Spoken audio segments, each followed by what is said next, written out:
حضرتك مش بتسوق لكفيف واحد بس، حضرتك بتشوه صورة المكفوفين كلهم.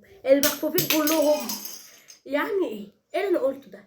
لو سمحتي يا جماعة، اي فيديوهات مش لذيذة لازم ناخد قرارات ضدها، قرارات قانونية ضدها.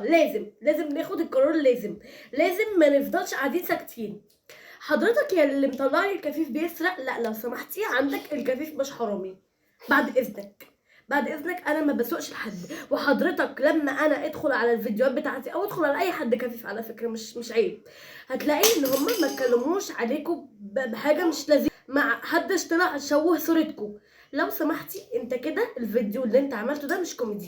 اي حد يا جماعه بيعمل فيديو مش كوميدي، ده مش كوميدي. انت حضرتك كده بتشوه لي صوره المكفوفين، انت كده بتغير لي ان انا صورتي المكفوفين عادي حراميين، المكفوفين عادي ممكن يعملوا حاجه ويرجعوا يقولوا اصلك احنا مش شايفين. لا، احنا في حاجات بنعملها بنبقى قصدنا، انا اللي بقول لكم بنبقى قصدنا، وحاجات تانية لا بنعملها مش قصدنا.